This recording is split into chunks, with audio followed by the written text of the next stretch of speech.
Thank you very much. I'm Nick Gillespie. I want to welcome everybody to Open to Debate. We've got a great house tonight. What you're about to see, what you're about to witness, is a good faith debate between two experts on the question, is wokeness killing comedy? The audio from this event will also be turned into a radio program, so your reactions are part of the show. Feel free, actually feel encumbered to applaud when you hear something you like, but no boos or hisses. You can do a disgruntled chortle. I don't know what that is, but that might be it. Okay, you'll also get a chance to ask debaters a question after our main discussion portion. But when you do that, or if you do that, there's going to be a microphone set up over here, so you can start sidling over there, now, really. And we're going to do that in about half an hour. But make sure they are real questions. I will, get rid of you with extreme prejudice, not racial prejudice, just conversational prejudice. If it's not a question, make them concise and don't debate the debaters. But first, let's get started. Would you please kick off the beginning of this Open to Debate debate with the biggest round of applause that you can muster. Let's go.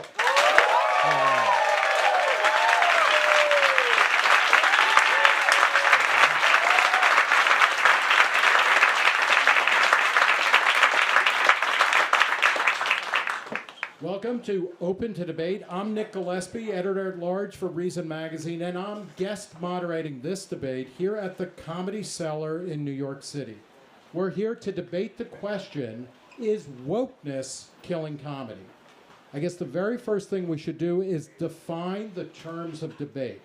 Being woke or staying woke is a phrase that originated in African-American slang, referring to the urgency for blacks to have a heightened awareness of social inequality, especially related to race.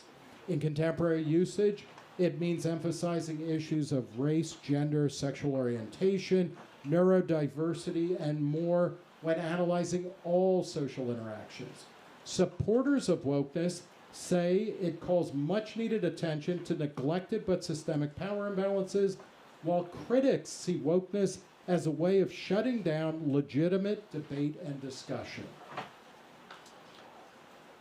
We're going to debate that tonight, but before we hear from them, we're going to hear from you, the audience. I'm going to ask you your opinion on the topic before the debate and then afterwards to see if you might have changed your point of view. So first, let's find out, I want you to applaud to show your opinion as it stands right now, yes, no, and undecided. Please clap if you think, yes, wokeness is killing comedy.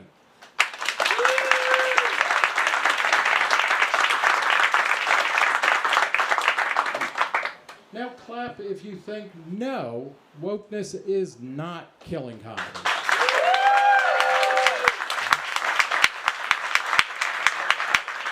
And finally, clap if you're undecided. So there's some people out there who are undecided. It sounded to my ears, which are not very good, that the no side, wokeness is not killing comedy, had a slight edge, but it seemed pretty even. I want to introduce our debaters now. Arguing that, yes, wokeness is killing comedy, comedian, producer, and author of That Joke Isn't Funny Anymore, Perez.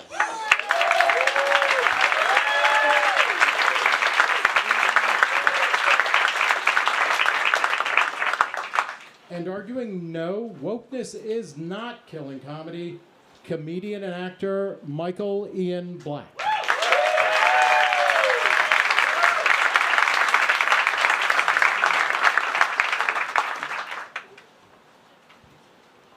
Before we get started in the nitty-gritty, I want to get a sense of why each of you care about this. Lou, why did you want to take this topic on? What are the stakes for you in this argument? I have no other skills than comedy. So my resume is just like sending a turd to HR at this point. And I really made the mistake of saying like F you before I had F you money. So this is really important to me, guys. Michael, same question to you.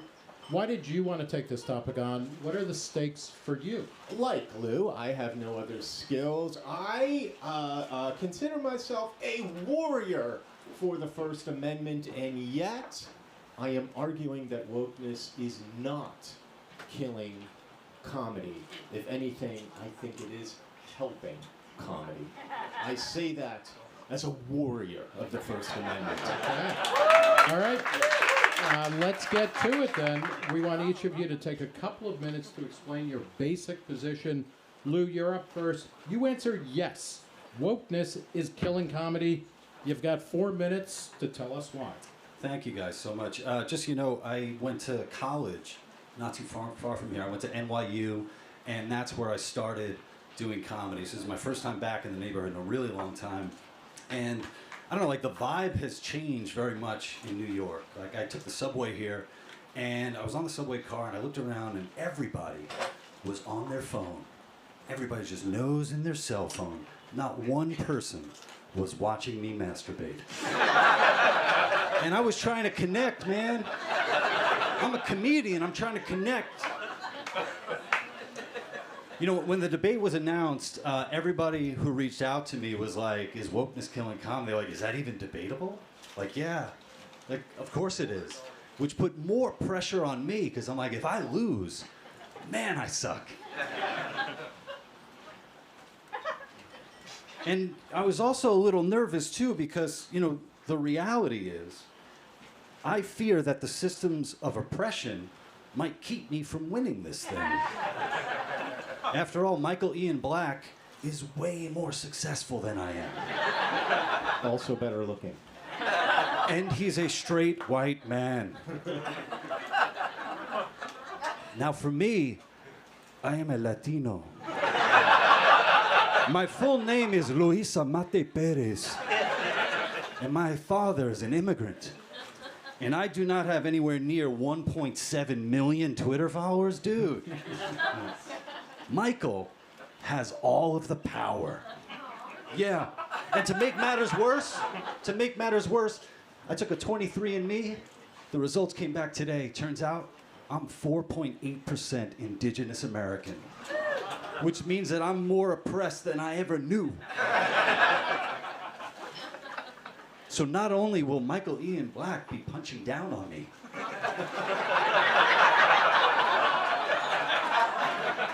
but he'll be doing it on stolen land, of which I own 4.8%. It's very important when we're having a debate about wokeness for you to know about our identities. That's very, very important. And thank you so much, Nick, for defining woke, because I came into this and I was like, I don't know what that means. But wokeness deals a lot with power structures. You know, the system is structured to oppress certain groups and raise other groups up. And the group at the top, straight white men, like Michael. In fairness, I'm barely straight. I did not yield my time. My people have been spoken over too much. But what does wokeness look like in practice today? Well, you get things like the word Latinx, which I do not identify with. I know that every time a white person says Latinx, an angel gets an NPR tote bag. With wokeness, you get things like, for all you people who showed up here on time, you are perpetrating white supremacy. Now, it would be one thing if wokeness was just like goofy stuff we can laugh at, but there's a very strong censorship component to it, right? And it's also a problem because wokeness has infected every institution, academia, media, entertainment, so they actually have the power to shut you down, to shut you up. So that's why I'm here right now, because at its most basic level, wokeness is a puritanism that strangles creativity, kills joy, and as Michael and I will show, is killing comedy. All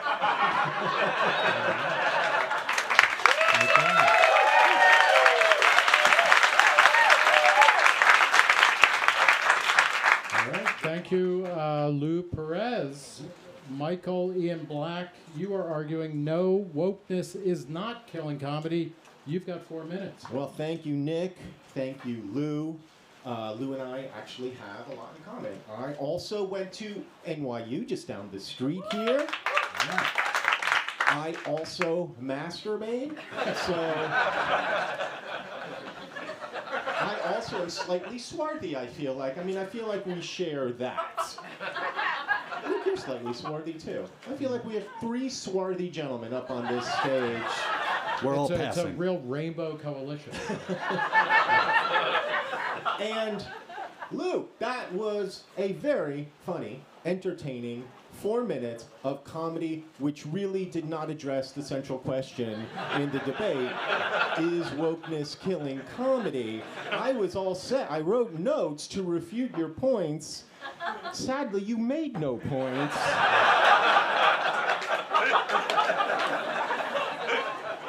It was funny. But like a lot of stand-up comedy, you know, it didn't make your argument for you. I will make an argument against wokeness killing comedy.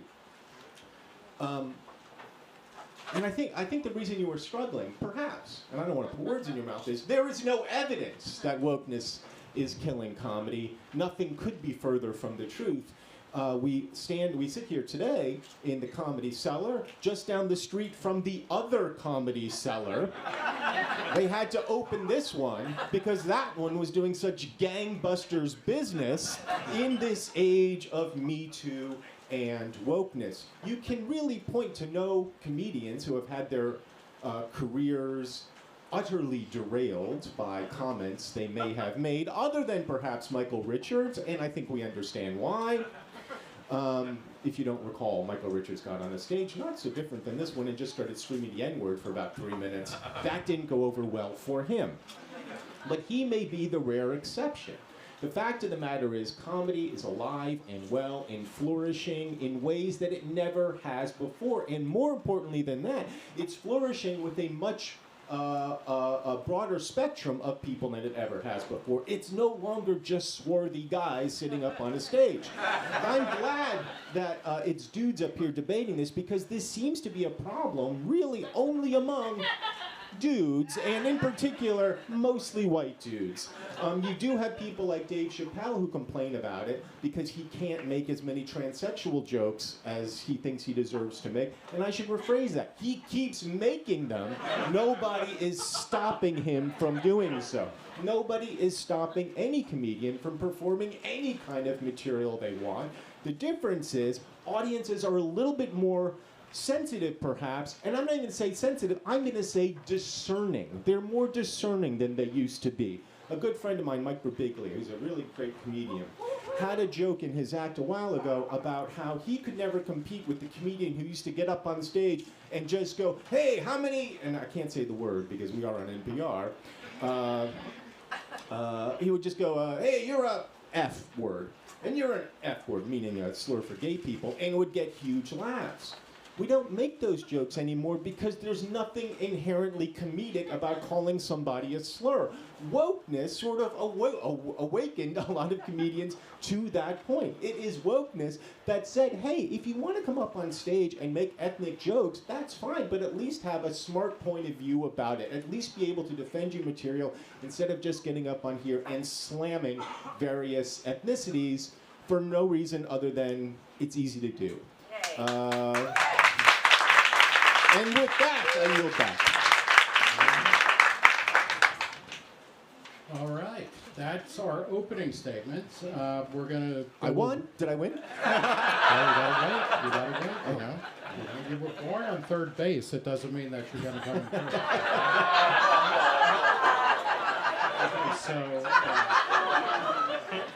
All right. Thanks to you both. We know where you stand and why. We're going to dive into our discussion. Is wokeness killing comedy? After this.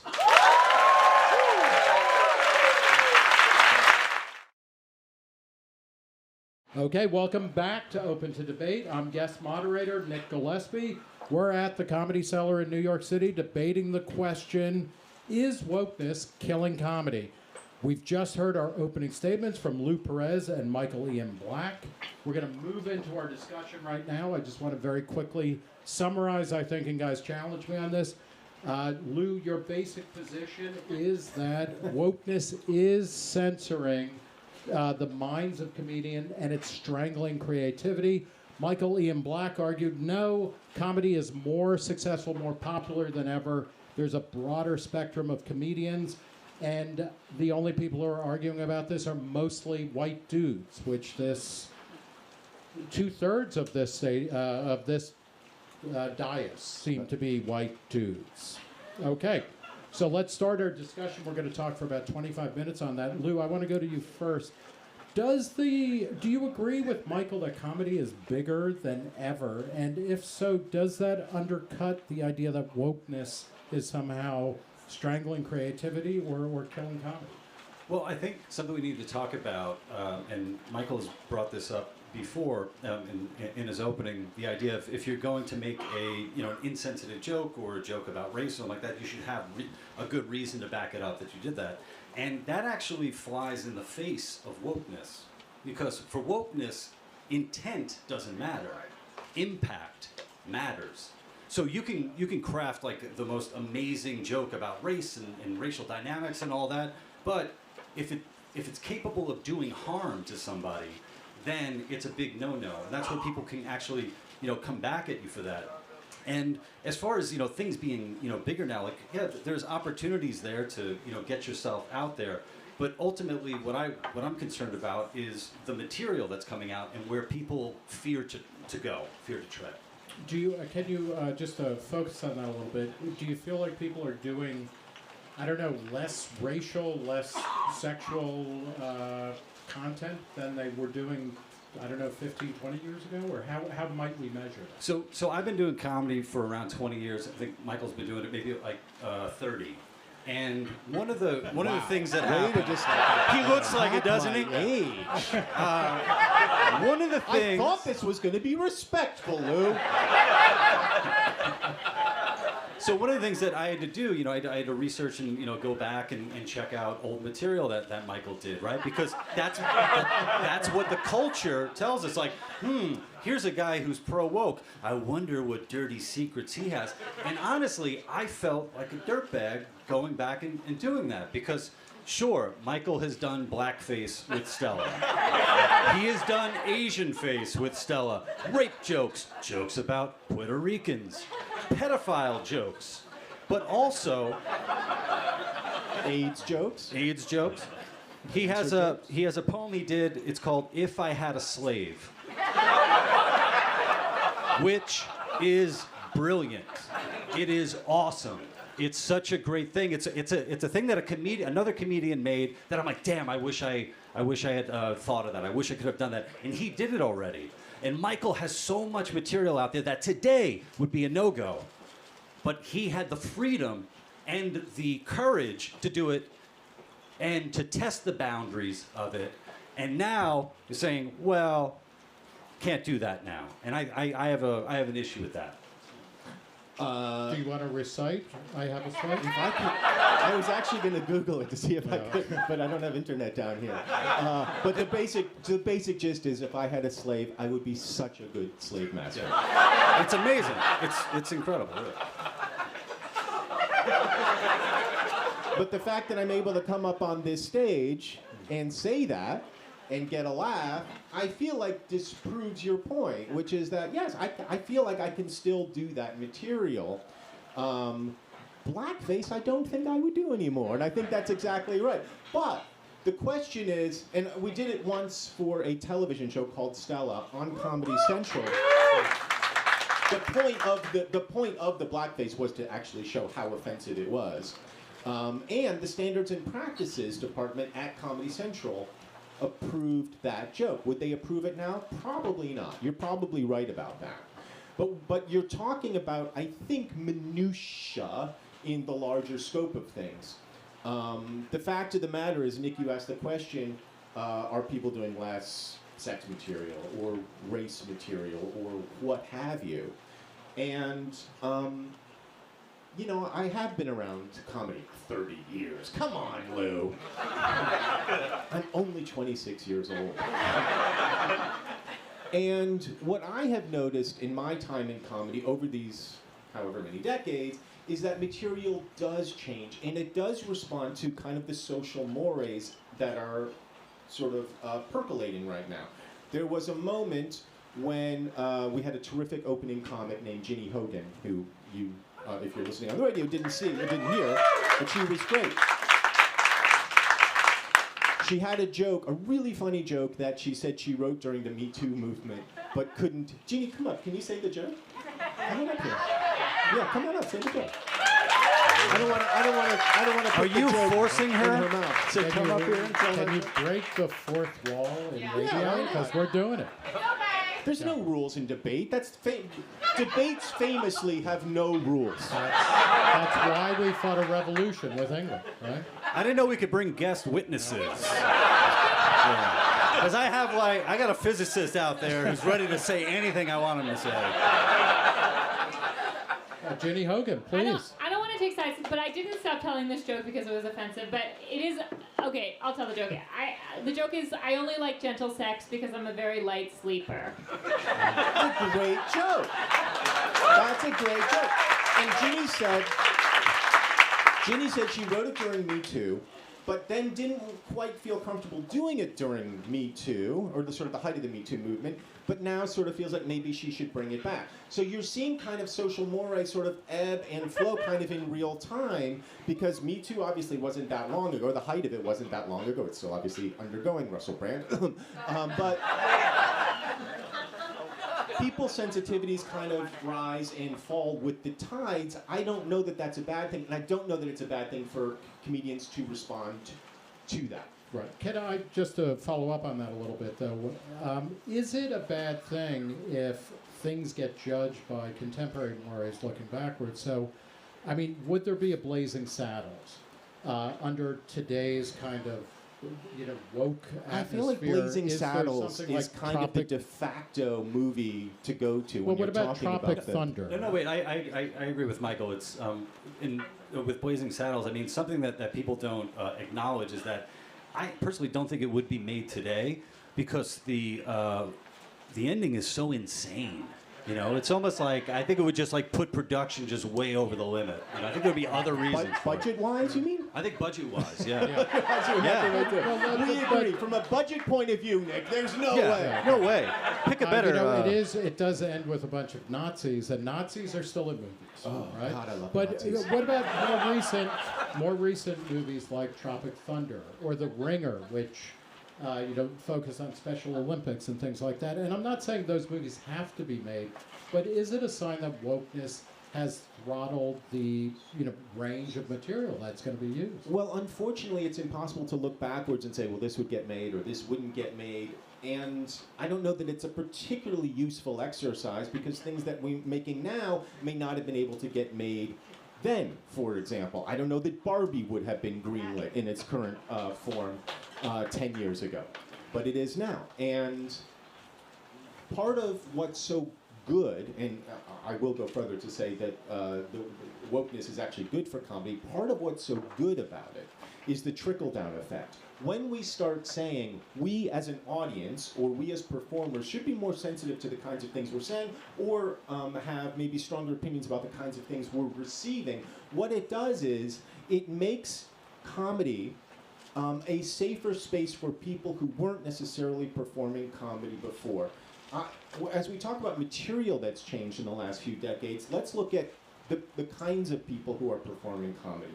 I've seen the percentage of women grow exponentially in the last few years. The percentage of South Asian, Middle Eastern, people of different walks of life, that in and of itself isn't important. What is important is that people from different walks of life bring different unique voices and experiences to a stand-up stage, to a television set, a movie set, a podcast, a funny book.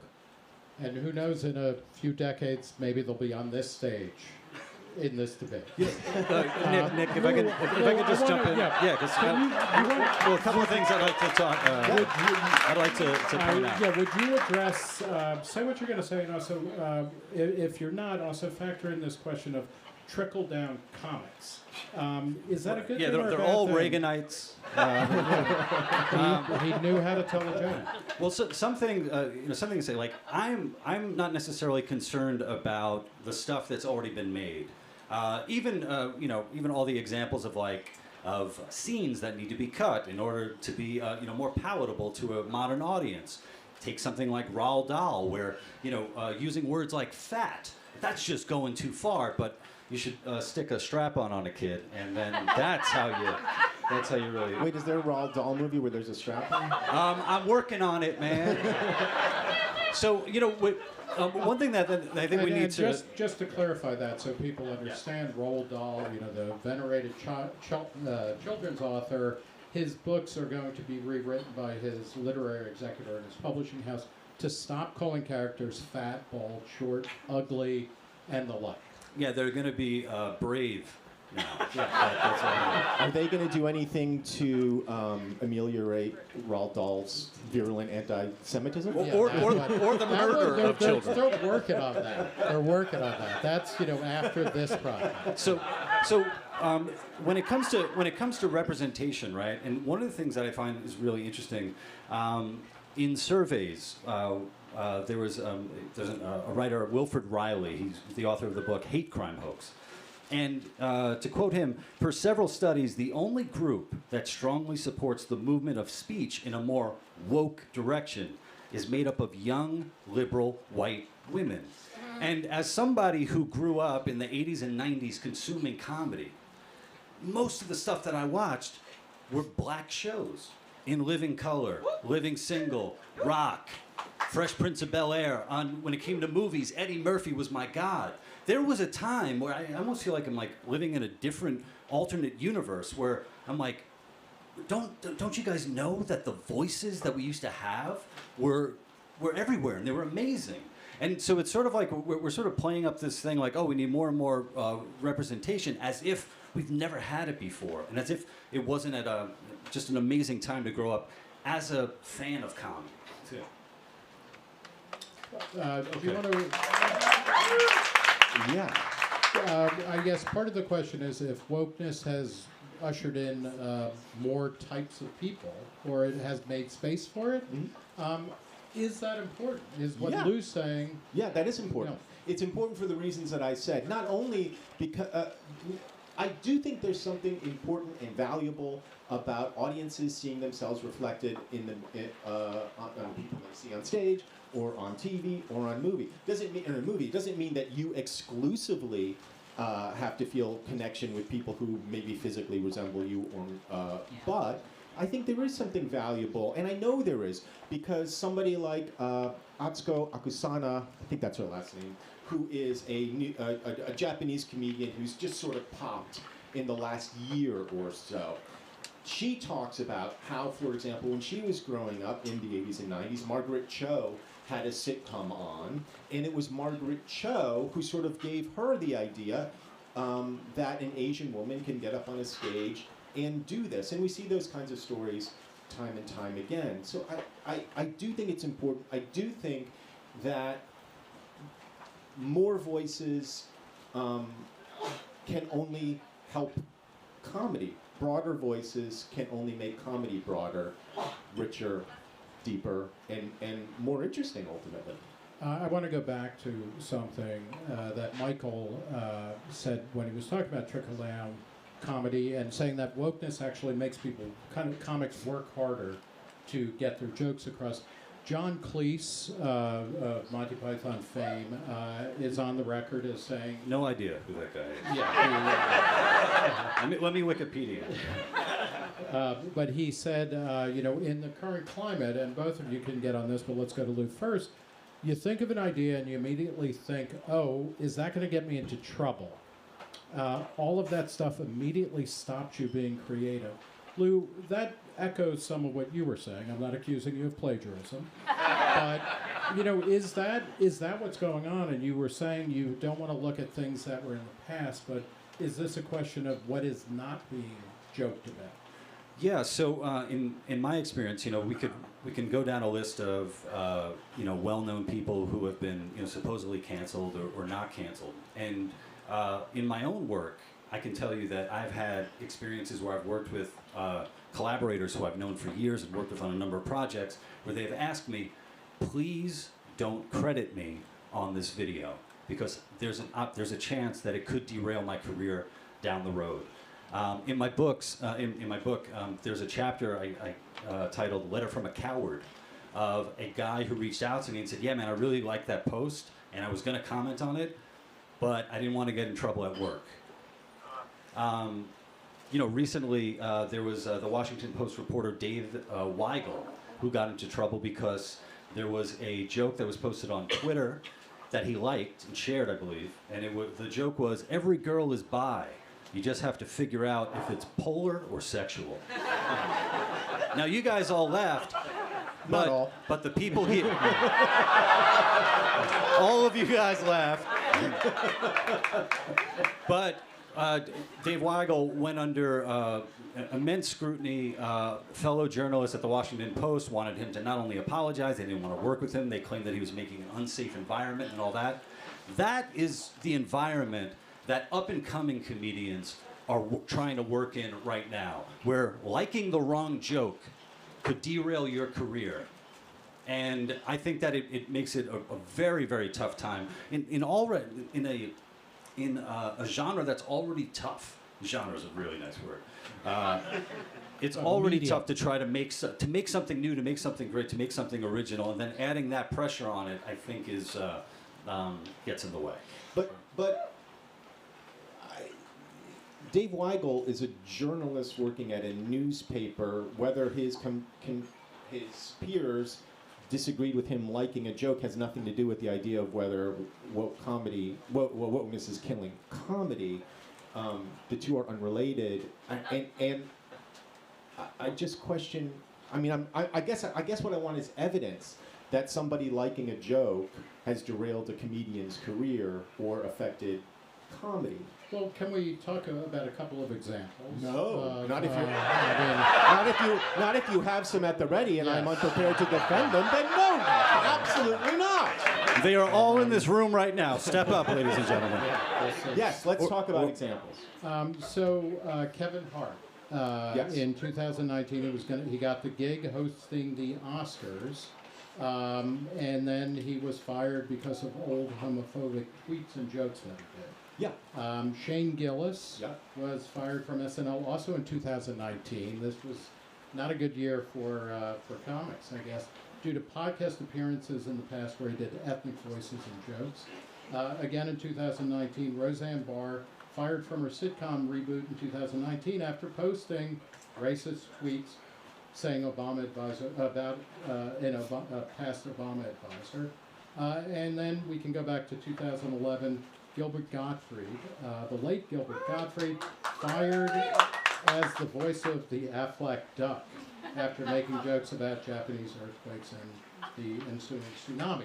So those are a couple of examples. How is that? That has nothing to do with wokeness, at least killing these comedians. I think we have to make a distinction between killing comedy and getting canceled off your corporate network television show. I mean, when you talk about Shane Gillis, Kevin Hart, or Roseanne Barr, you're talking about very specific examples of people on very high-profile network broadcast television shows. Those networks have always been incredibly conservative. I mean, the language has always been conservative.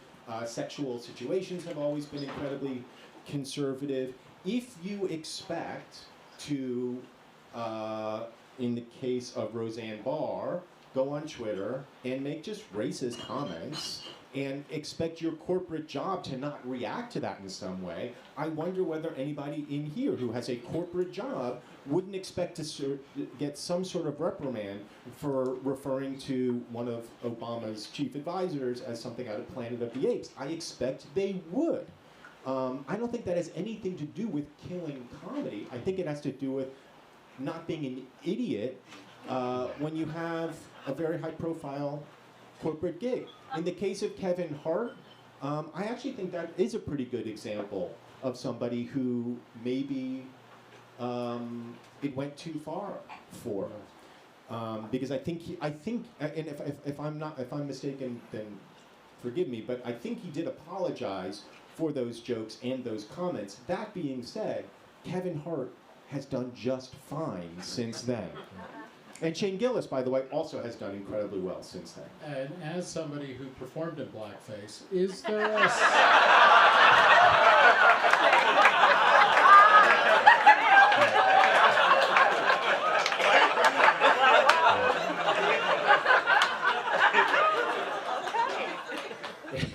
It was highbrow blackface. It wasn't this. It wasn't this minstrel show. Is there a statute of limitations, or does that, and somebody like Kevin Hart say, does that betray a wokeness that really is kind of trying to squeeze, Lou used the term Puritan, going all the way back where there's a sin that's committed and it can never be remedied or anything like that? Is there a statute of limitations on this sort of stuff? And if there isn't, does that suggest maybe wokeness is a real factor? My personal opinion is it's a matter of individuals, how they feel about a performer and whether they want to forgive a performer for something they may have said or done in the past.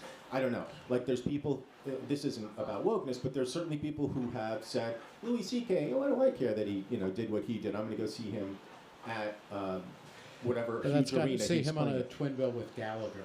Right, where you just want to put a poncho Rest on in and sit peace. back. Yeah. Rest in pease. Rest in peace, Louis C.K. Oh, I was mistaken. I did not understand. Oh, I'm sorry to break the news to you guys like this. Lou, I do think that Michael raises some good points, that a lot of the people who get trotted out as examples of where wokeness has killed comedy or stopped careers end up doing pretty well. Is that a point against your argument? Well, there are people who survive assassination attempts.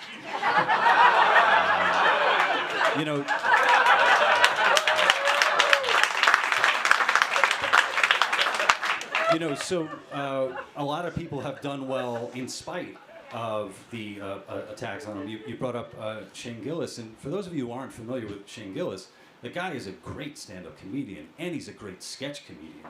15 years ago, he would have to be on TV, And I believe there are so many really talented people who, fortunately, are able to make a living, doing comedy in spite of the crap that they had to go through.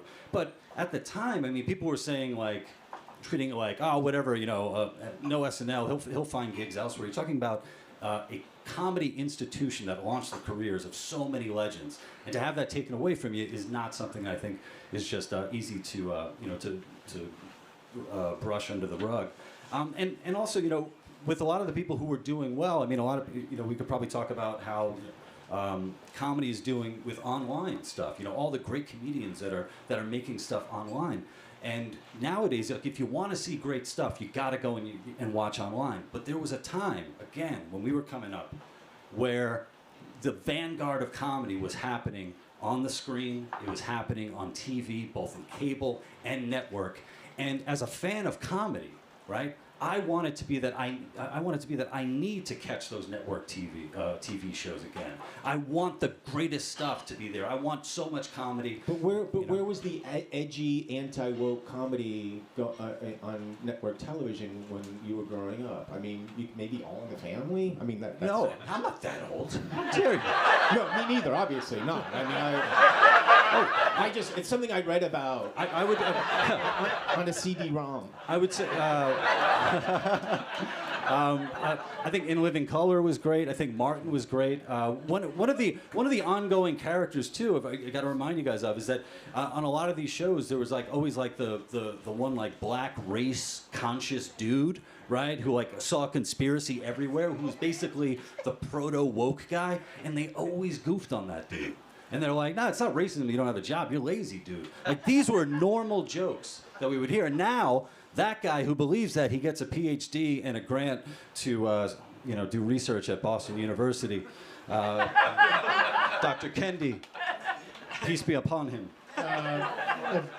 Final comment before we close out and go to the audience Sure. participation I would segment. just remind people that I think a good synonym for what we're talking about here is political correctness when it comes to comedy. It's political correctness has always been an issue in comedy. It goes back to the very beginning of comedy. It certainly goes back to, just fairly recently, Bill Maher used to have a show called Politically Incorrect, and it was about, again, like standing up to, it wasn't called wokeness then, but it was standing up against wokeness and saying the things that everybody's afraid to say.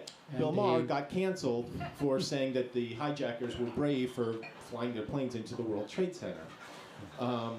Is that a joke that should have made him canceled? I don't know, but he certainly landed on his feet. George Carlin got arrested. Lenny Bruce got arrested. Like, there's always been this tension in comedy, and comedy has always managed to find a way, because you can't kill comedy. You can't kill. Lord humor. knows we're trying, and we are going to kill this segment right now. We're going to wrap up our discussion there, and when we come back, we're going to hear questions from the audience. Is wokeness killing comedy? We'll be right back.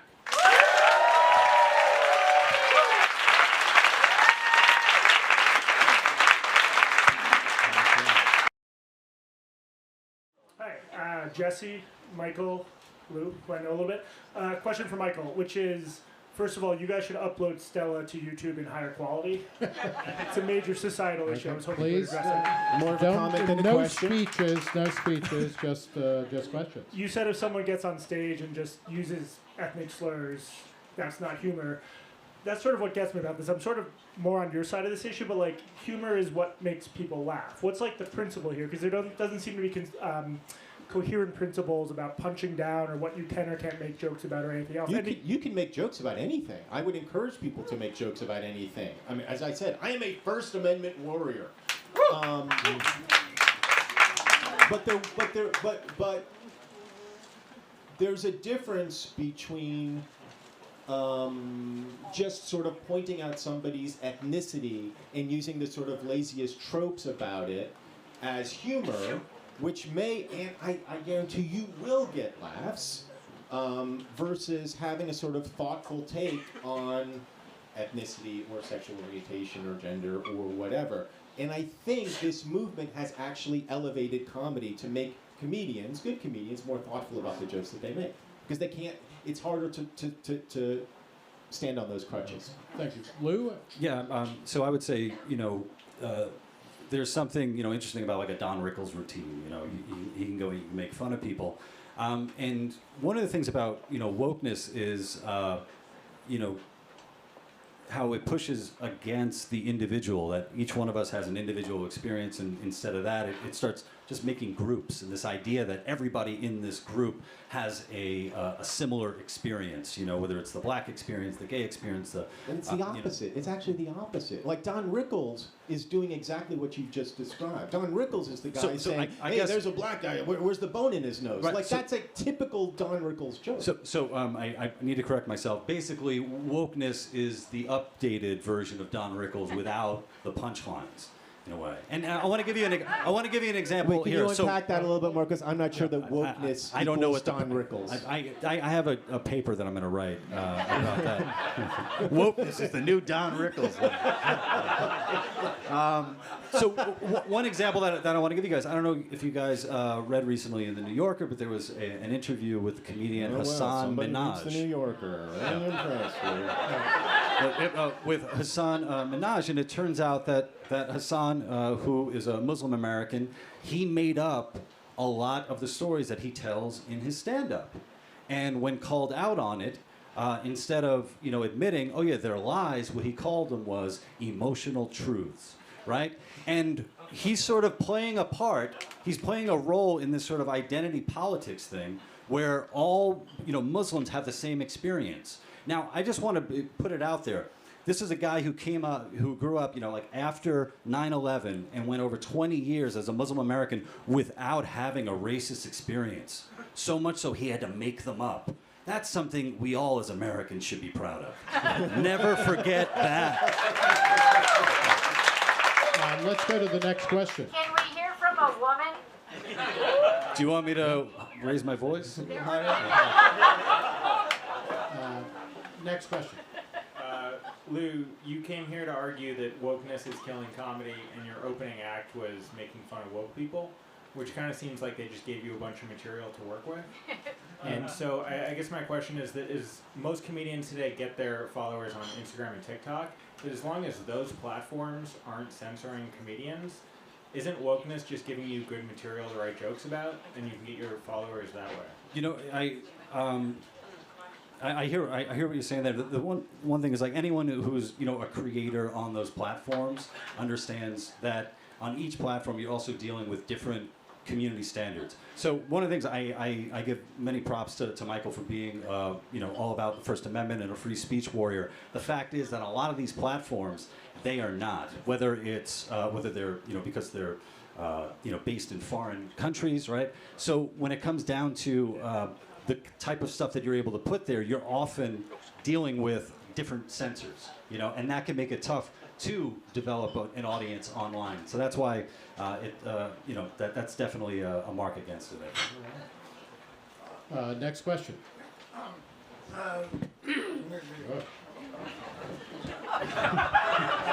Can you believe it? The old guy doesn't know how a microphone works. Who would have thought?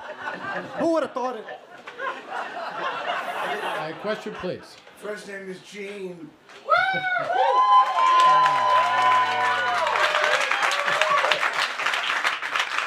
Last name is Epstein. And you're about to hang yourself. See this gentleman here. Do you see This gentleman here has a name, Gene.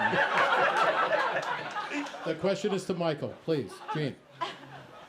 Are you saying that wokeness has meant that certain jokes are indeed inadmissible, even though some people laugh at them? For example, there are many racist jokes that I grew up with, having been born in 1944, and jokes about handicapped people. Big fan of Oppenheimer over here. we Jews, for example, have jokes about Gentiles, and like one of them is, why did God make Gentiles? Because somebody has to pay retail.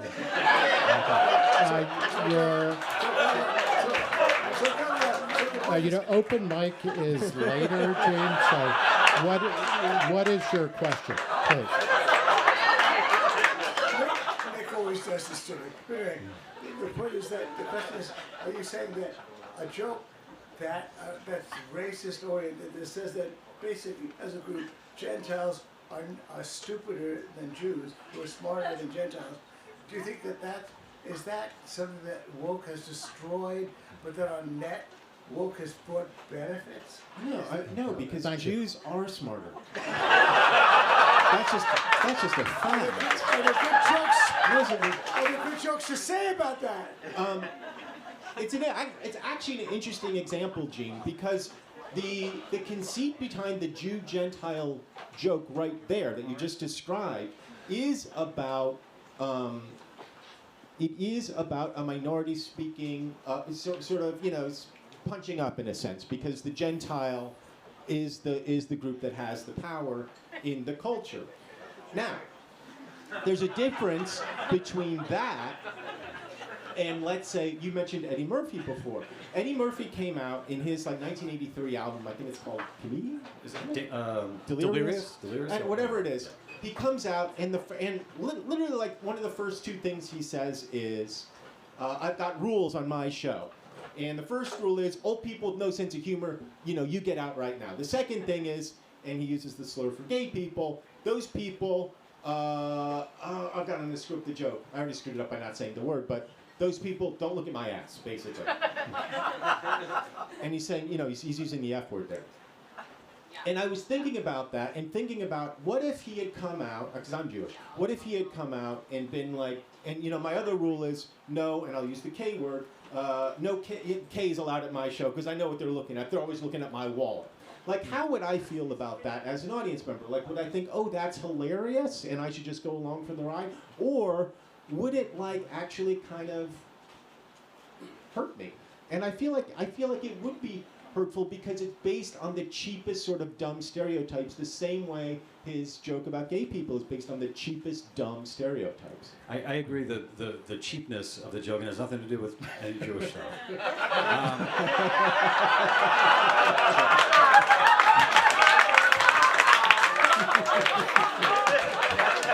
But I think wokeness today, we look at that joke, at that situation, the context of that joke, and then we need to start doing this intersectional math, right, to determine whether or not the man making that joke is actually at a lower status than the subject of the joke.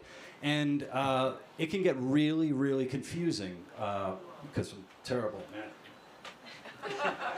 Thank you. Next question. Hi, my name is Kay, and it occurs to me that Is it the K word? Or? Is there a K word? Oh, there is a K word. Yes. Yes. it occurs to me that Kike is that word. Sorry. No, it's okay. I can say it. Luke can't say it. It occurs to me that That greasebag can't say it. I can say it. Sorry, I'm You're sorry, gonna- Kay. I'm sorry. Okay, Michael, you're going to hear from my lawyer, which is also you. okay, you have the floor. Kay, lawyer. It occurs to me that a good litmus test for this is if either of you have a joke that you would like to tell but feel you can't because of wokeism.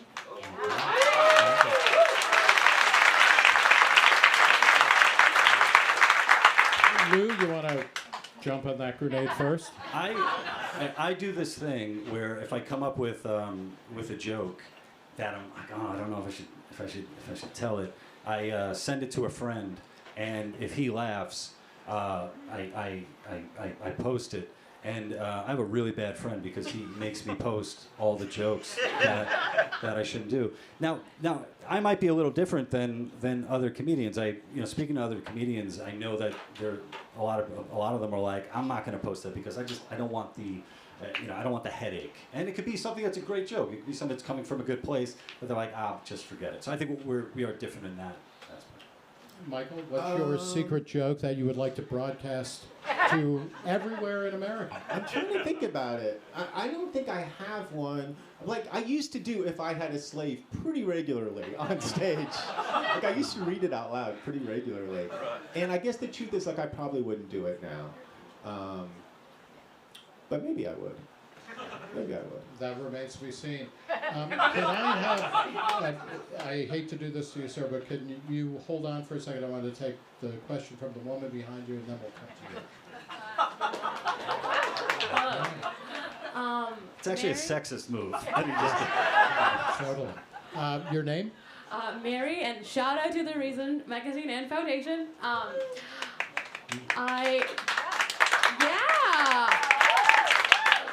So, Mike, you said that wokeness has been a net positive to comedy, in your opinion. Do you think cancel culture also has been? And I'm curious if your opponents see any positive on cancel culture in comedy in general. Thank you. I don't think we've seen any examples of cancel culture in comedy, at least as it relates to speech. None that I can think of. Certainly none that have stuck. I mean, who's been canceled in comedy? Can you think of any of them? A lot of the examples that I have are sort of like happening like across the pond, like where I think they might have a lot stronger. Not only do you culture. read the New Yorker, but you say across the pond. I think you should check that 23andMe again. Yeah. I think. Where is this Latino really from? Are his ancestors from Germany? Is there an example? I think Graham Linehan is probably an example. So can you explain who he is very quickly? So for those of you who might not be cultured, Graham he wrote Father Ted, which is a very popular sitcom over there. And Graham, the IT crowd. and the IT crowd, excuse me. I never saw that one. My nanny wouldn't allow me. IT. Ooh, dirty.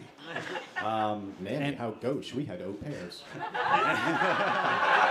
So does that speak to the question of wokeness killing comedy? I think so. I mean, Graham.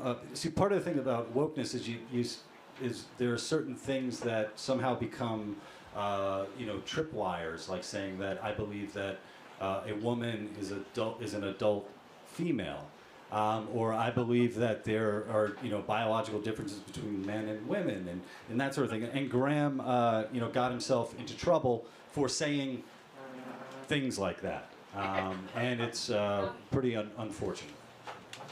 Let's go to the next question, please. Hey guys, my name is Brent Morden. First of all, thank you for being here and sharing your perspectives. To preface my question, regardless of... I know. I'll make it quick. Just ask the question. Brent. Where is comedy thriving? And what can we do and what can the world do to ensure the thriving of comedy? The only place I would say comedy is not thriving right now is in sort of Hollywood movies, the sort of mid-range Hollywood movie. Other than that, I feel like it's never been in better shape. I mean, every medium-sized city has at least one comedy club. Podcasts, television comedy is really good right now. Internet comedy is really good. TikTok, Instagram, like there's so politics. many. Politics.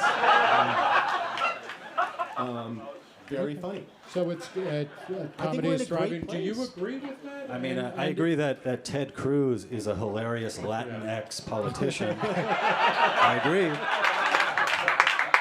And if you have a problem with that, maybe you should check your privilege. All right, next question, please. I was going to give context, but I don't want what happened to him. Yeah, don't You're in a comedy club debating comedy. Okay. That's the context. Okay, is it true comedy if comedians feel hindered and become inauthentic? And if it's not true comedy, isn't it currently dead? Even if through social mores it can be revived. You were looking at Michael, but I think I want to have Lou answer that first. I think authenticity is very good. If authenticity is your brand, go for it. I talked to a PR person, and they're like, just try to be as authentic as you can, but be smart about it.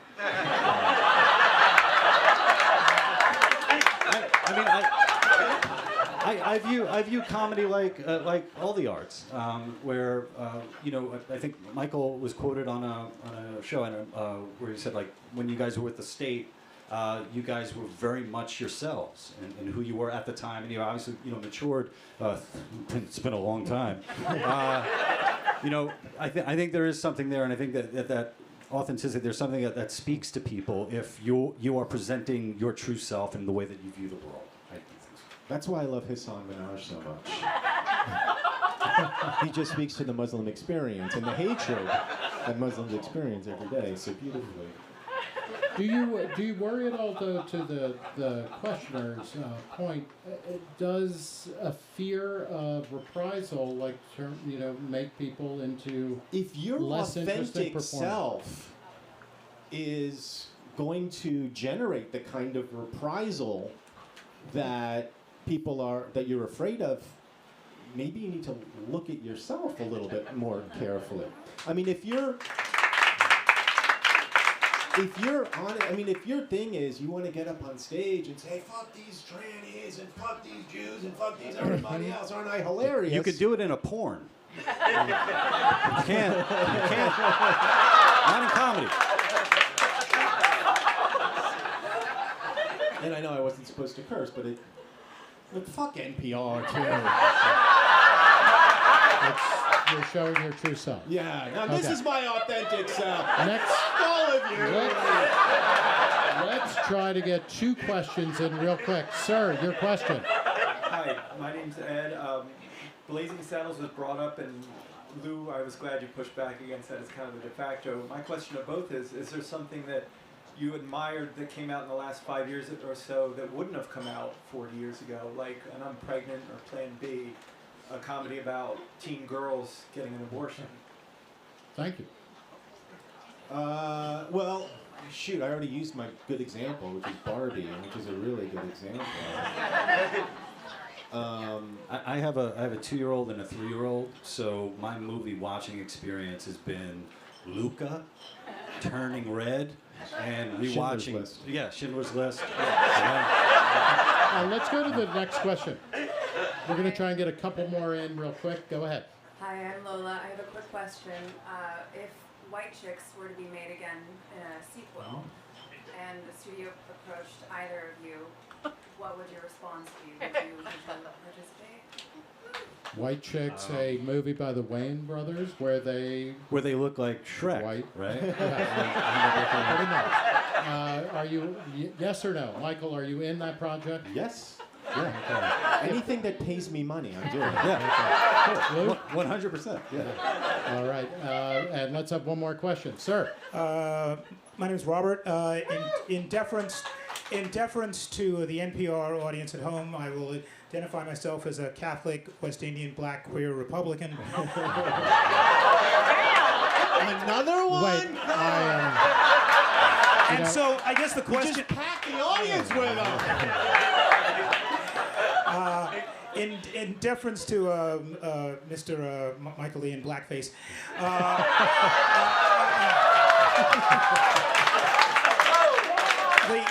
The question I would put forward to you is that, do you think it is, to use a favorite phrase, problematic, that a comedian has to be of a certain identity to make jokes about that identity? It seems to me that the one area of wokeness is that you are not allowed to really have these cross-identity kind of jokes that we may have had in the past. Thank you.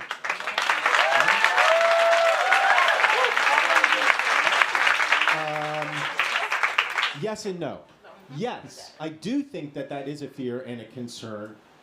No, I think comedians can do it and do it if they're if they're not sort of locked in on one target. Like the thing that makes Chappelle, I think, such a good example of this is he's so locked in on the transgender thing that it makes it, at least to me, it makes him kind of ugly as a comedian because he's so focused on this one thing.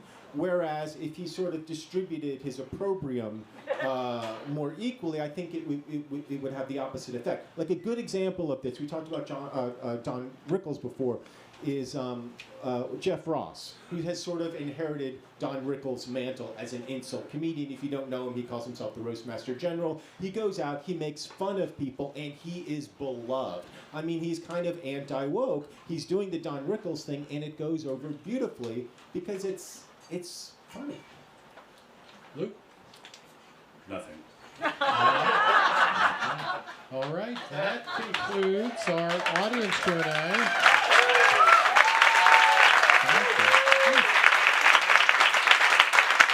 Thank you all. That was incredible. And I say that as a Gentile, so I realize I'm missing most of the jokes, along with all the discounts. Okay. You guys, you both made excellent points. Now is the time to bring it home with closing remarks. Lou, you're up first. Tell us why this audience should be convinced that wokeness is killing comedy. You got 2 minutes. Sure. The other day, I got to sit down and interview Nadine Strossen, who's a former president of the ACLU. And I spoke to Nadine. She has an incredible personal story. Her father is a survivor of the Holocaust. And he was set to be sterilized the day after U.S. GIs freed him from his camp. So here's a woman whose very existence hung in the balance. In an alternate reality, a day later, the world would not have a Nadine Strossen. And she would go on, decades later, to head the American Civil Liberties Union that would defend the speech of neo-Nazis, the very people who would have destroyed her father and her existence. And while that was going on during that interview, all I could think about was man, I gotta talk with Michael Ian Black for. Man, I missed a lot of her story. I was just thinking about, man, I need like examples of stuff that he did, and that was bad. Was he ever a Nazi? Could I use that? But all this is to say, I believe very strongly in free speech as a defender of it, and I look up to people like Nadine, like the ACLU, like the Foundation for Individual Rights and Expression does right now, to support and protect even the speech that we hate. And one of the great things that we get when we protect the speech that we hate is that we get some good jokes too. And I want to make sure that we continue that and not allow wokeness to kill comedy.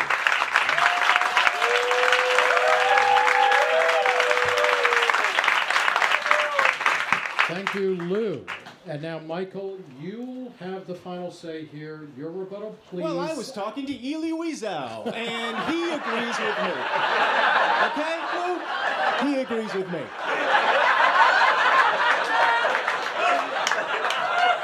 You can't just pull Holocaust survivor out of your pocket when you're doing a debate on comedy. That's unfair. That is a low blow. Look. We agree, essentially.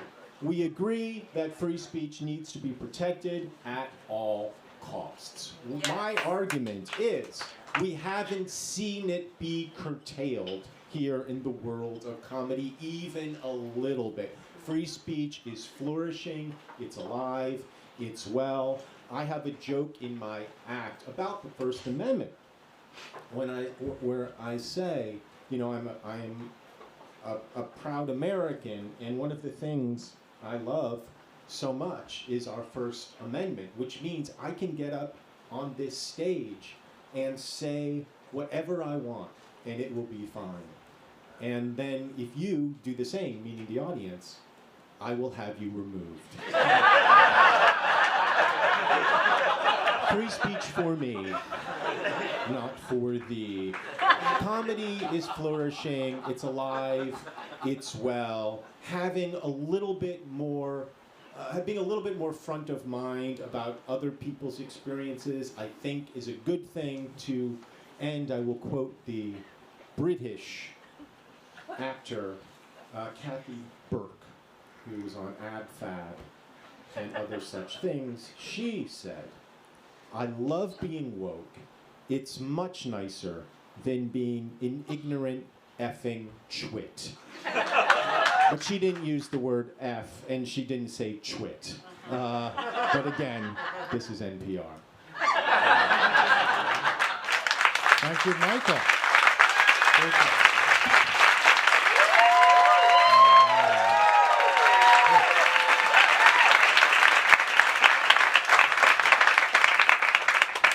And now we're going to ask the audience your opinion again to see if you may have shifted your stance on the question.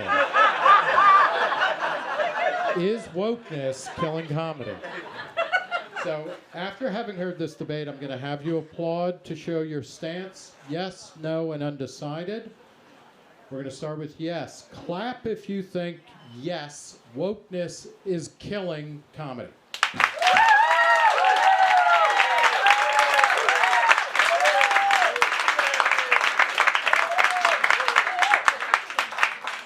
Okay, now clap if you think no, wokeness is not killing comedy.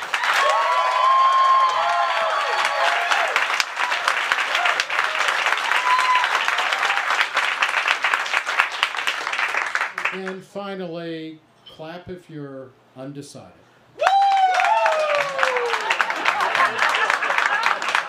Well, there were some shifts there. I have to say to my aging ears that it sounds like Michael Ian Black, who argued no, wokeness is not killing comedy, prevailed tonight.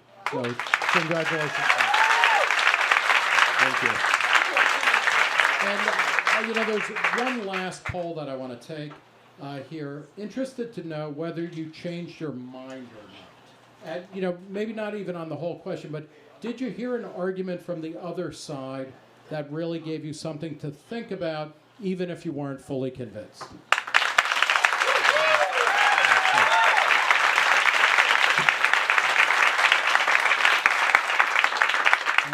Well, that's very good to hear. People listening to other sides of arguments and admitting it, that the other side has a point from time to time. That concludes our debate. I'd like to thank our debaters and everyone here at the Comedy Cellar for keeping such an open mind while listening to this insightful debate, and occasionally profane debate. Open to Debate is a nonprofit organization. We think we're offering value to public discourse, and if you agree, we'd love your support.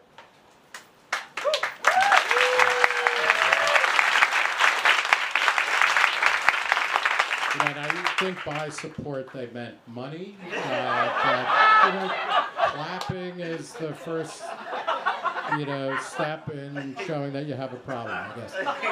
Sign up for our newsletter and find other ways to support us at opentodebate.org. Tune in to hear this and other episodes Saturday at 6 on WNYC, and make sure you're subscribed to Open to Debate wherever you get your podcasts.